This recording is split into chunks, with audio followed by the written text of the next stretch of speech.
ദോശ കഴിക്കാൻ പോയി. ദോശ കഴിക്കാൻ പോകണമെങ്കിൽ ഇപ്പം എത്ര പ്രത്യേകമല്ല. അതെ, ദോശയ്ക്ക് മാത്രമല്ല, കഴിക്കാൻ പോകുന്ന സ്പോട്ടിനും അവിടെ നടന്ന ചില കാര്യങ്ങൾക്കും അവിടുത്തെ ചില ആളുകൾക്കും എല്ലാം പ്രത്യേകത ഉണ്ട്. അപ്പം അതെന്താണെന്ന് ഞാൻ പറഞ്ഞുതരാം. നേരെ പോകാം വീഡിയോയിലേക്ക്.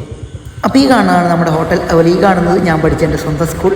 അപ്പോൾ എല്ലാവർക്കും ഉണ്ടാവില്ലേ പഠനകാലത്ത് ഇഷ്ടപ്പെട്ടൊരു കൂൾ ബാർ, ഒരു ഹോട്ടലൊക്കെ സ്കൂളിൻ്റെ അടുത്തായിട്ട്. അതുപോലെ എൻ്റെ ഫേവറേറ്റ് ആയിട്ടുള്ള ഒരു ഹോട്ടലാണ്, എൻ്റെ പഠനകാലത്തെ ഒരു ഹോട്ടലാണ് ഹോട്ടൽ അമ്പാടി. എനിവേ ഞാൻ 8ൽ പഠിക്കുമ്പോഴാണ് ആദ്യമായിട്ട് ഇവിടുന്ന് ഫുഡ് കഴിക്കുന്നത്. വെറുതെ കഴിച്ചു എന്ന് പറഞ്ഞാൽ പോരാ, 8ൽ പഠിക്കുമ്പോൾ 8 പൊറോട്ട തന്നെ കഴിച്ച ഒരു ചെറിയ തീറ്റ മത്സരത്തിൽ ഞാൻ ഫസ്റ്റ് അടിച്ചുകൊണ്ടാണ് ഈ ഹോട്ടലുകാരായിട്ടുള്ള ബന്ധം സ്റ്റാർട്ട് ചെയ്യുന്നത്. സ്കൂൾ കഴിഞ്ഞിറങ്ങിയിട്ടും ഈ വഴി പോകുമ്പോൾ എൻ്റെ വണ്ടിക്ക് ഇവിടെ എത്തുമ്പോൾ എന്താ അറിയില്ല, ചെറിയൊരു സൈഡ് വരി കൊണ്ട് നിൽപ്പളും. ഇവിടുന്ന് ആദ്യമായിട്ട് കഴിച്ച പൊറോട്ടയാണെങ്കിലും ഇപ്പോഴും അപ്പോഴും എൻ്റെ ഫേവറേറ്റ് ഇവിടുത്തെ ദോശയാണ്.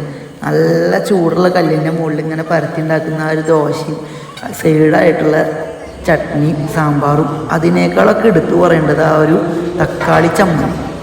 ആ ഒരു അടിപൊളി തന്നെയാണ്. ഇനി എന്നെ ദോശ കഴിക്കാൻ വിളിച്ച അജേഷേട്ടനാണെങ്കിലും ആൾക്ക് ഒരു സ്പോട്ട് പരിചയപ്പെടുത്തി കൊടുത്തത് ഞാനാണ്. അപ്പോൾ ആൾക്കും എന്താ പറയുക, ഇവിടുത്തെ ഒരു ദോശ ഇഷ്ടമായിട്ടുണ്ട്. അപ്പോൾ ആ ഒരു കാര്യത്തിൽ ഞാൻ സംതൃപ്തനാണ്.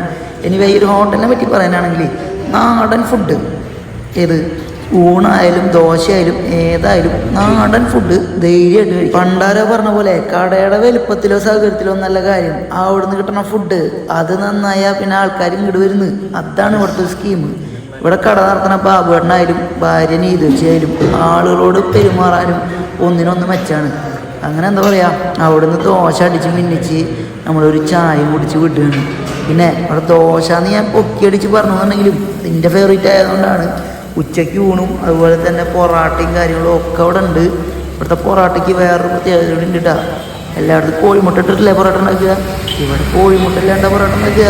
ഇത് മാവ് കുഴക്കുമ്പോൾ പൊറോട്ടയിൽ കോഴിമുട്ട ഒഴിക്കില്ലാന്ന്. ഞാൻ വെച്ചായതുകൊണ്ട് തന്നെ ആ ഒരു കാര്യത്തിൽ ഞാൻ ഡബിൾ ഹാപ്പിയാണ്.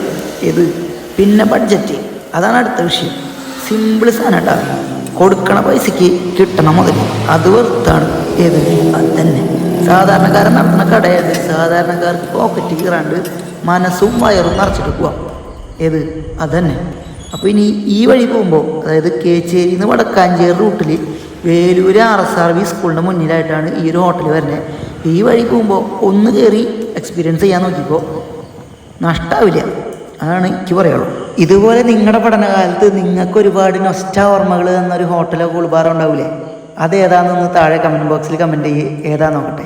അപ്പോൾ ഇതുപോലെയുള്ള മറ്റ് പുതുപുത്തൻ വീഡിയോകളുമായി ഞാൻ ഇനിയും വരുന്നതായിരിക്കും. അതുവരെ ഇറ്റ്സ് മീ ഷബിനാഥ് മണ്ടി signing out. Tata bye bye.